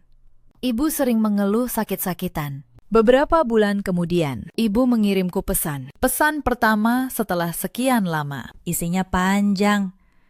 Penuh kata maaf, penuh penyesalan. Ia bilang ia sadar telah salah. Ia bilang ia merindukanku. Dan di akhir pesan, ada satu kalimat yang membuatku tersenyum pahit. Wari, ibu sakit. Tolong bantu biaya berobat ibu. Cuma kamu yang ibu punya. Aku menatap pesan itu lama. Bagian pertama mungkin tulus, tapi bagian terakhir kalimat itu membuktikan bahwa di lubuk hati ibu, aku tetap saja mesin uang. Bahkan permintaan maafnya pun berujung pada tagihan. Tapi aku bukan orang yang kejam. Aku bukan mereka. Aku tidak membalas dengan amarah. Aku juga tidak menutup pintu sepenuhnya. Aku menghubungi sebuah rumah sakit, dan aku membayar biaya pemeriksaan kesehatan ibu secara langsung ke rumah sakit, bukan ke rekeningnya. Aku memberitahu lewat kerabat bahwa ibu bisa berobat di sana. Biayanya sudah kutanggung, tapi tidak ada uang tunai yang kukirim. Tidak akan pernah ada lagi. Karena ada perbedaan besar antara membantu dan diperas. Membantu adalah pilihan yang lahir dari kasih. Diperas adalah kewajiban yang lahir dari rasa bersalah. Aku memilih untuk membantu dengan caraku, dengan batasanku. Bukan lagi menjadi mesin yang bisa dipencet kapan saja. Aku tidak membenci ibu. Aku juga tidak lagi mendambakan cintanya. Aku hanya berhenti melukai diriku sendiri demi cinta yang tidak pernah ada. Soal pinjaman 100 juta atas namaku yang dipalsukan ibu, aku menyelesaikannya secara hukum. Dengan bantuan pengacara, aku melaporkan kasus pemalsuan tanda tangan itu. Bukan untuk memenjarakan ibu, tapi untuk membebaskan namaku dari beban utang yang bukan milikku. Pihak perusahaan pembiayaan, setelah melihat bukti pemalsuan, mengalihkan tanggung jawab utang itu kembali kepada ibu sebagai pihak yang benar-benar menerima dan menggunakan dananya. Aku belajar satu hal penting dari semua ini. Kebaikan tanpa batas bukanlah kebaikan. Itu hanya memberi izin kepada orang lain untuk terus menyakitimu. Cinta sejati punya batas, punya harga diri, punya keberanian untuk berkata cukup. Suatu sore, beberapa bulan setelah semuanya reda, aku duduk di teras klinik cabang baruku di BSD. Matahari sore menyinari wajahku. Damar duduk di sampingku, dan Kayla bermain di halaman. Damar menggenggam tanganku. Kamu menyesal nggak, Wari? Soal keluargamu. Aku berpikir sejenak, lalu aku menggeleng. Enggak. Aku cuma menyesal kenapa aku butuh 15 tahun untuk sadar. Tapi lebih baik terlambat daripada tidak sama sekali. Kayla berlari ke arah kami, membawa setangkai bunga yang ia petik di halaman. Bunda, ini buat Bunda, katanya. Mata berbinar. Aku berjongkok, menyejajarkan tinggiku dengan tubuh kecilnya. Aku mencium pipinya. Terima kasih, sayang. Bunda sayang banget sama Kayla. Kayla juga sayang Bunda dan Ayah, jawabnya. Lalu memeluk kami berdua erat-erat. Di pelukan kecil itu, aku menemukan satu kebenaran yang selama ini kucari. Keluarga bukan sekedar ikatan darah, bukan sekedar nama yang tercetak di atas kartu keluarga. Keluarga adalah mereka yang memilih untuk tinggal saat hidupmu sedang hancur. Keluarga adalah tangan yang tidak pernah melepaskan genggamannya ketika kamu jatuh ke dasar jurang. Dan disinilah aku berada, di dalam pelukan keluarga yang sesungguhnya. Keluarga yang kupilih dan yang memilihku kembali. Bukan karena saldo rekeningku, tapi karena aku apa adanya. Sahabat kisah, cerita ini mengajarkan kita banyak hal. Bahwa berbakti kepada orang tua adalah kewajiban yang mulia. Tapi berbakti tidak berarti membiarkan diri kita diperas sampai habis. Berbakti tidak sama dengan menjadi mesin uang yang bisa dipencet kapan saja. Ada batas tipis antara berbakti dan dimanfaatkan. Dan kita berhak menjaga batas itu. Di luar sana, ada banyak perempuan seperti Nareswari. Anak sulung yang sejak kecil dipaksa memikul seluruh beban keluarga. Yang mengorbankan pendidikannya, mimpinya. Bahkan kebahagiaannya. Demi orang-orang yang justru menganggapnya hanya berguna selama ia bisa membayar. Jika kamu salah satu dari mereka, ketahuilah, kamu berhak untuk berhenti. Kamu berhak memilih dirimu sendiri. Di luar sana, ada pula para orang tua yang lupa bahwa anak adalah amanah untuk dicintai, bukan investasi untuk dipanen. Yang mengukur cinta kepada anaknya dengan seberapa banyak anak itu bisa memberi. Cinta yang seperti itu bukanlah cinta. Itu hanya transaksi yang berkedok kasih sayang. Dan ada juga saudara-saudara seperti Wina yang tumbuh dengan keyakinan bahwa dunia berutang segalanya pada mereka, yang tidak pernah belajar menghargai pengorbanan karena mereka selalu menerima tanpa pernah memberi. Nareswari akhirnya bangkit. Kliniknya berkembang menjadi 2 cabang. Ia membesarkan Kayla dengan cinta yang tulus, mengajarkan putrinya bahwa harga diri tidak pernah boleh ditukar dengan persetujuan siapapun. Ibunya dan adiknya menanggung sendiri akibat dari pilihan-pilihan mereka. Bukan karena kutukan, tapi karena setiap perbuatan, cepat atau lambat, akan kembali kepada pelakunya. Dalam hidup, kita selalu punya pilihan. Kita bisa terus menjadi korban, atau kita bisa memilih untuk berdiri. Kita bisa terus membayar demi cinta yang tidak pernah datang, atau kita bisa berhenti dan mencintai diri kita sendiri. Bagaimana menurut kalian? Jika kalian berada di posisi Nareswari, akankah kalian tetap mengalah dan terus memberi demi rasa bakti? Atau akankah kalian berani berkata cukup dan menutup keran itu selamanya? Tuliskan pendapat kalian di kolom komentar. Ceritakan juga kisah kalian jika kalian pernah merasakan hal yang sama. Terima kasih sudah menemani sampai akhir. Sampai jumpa di kisah berikutnya.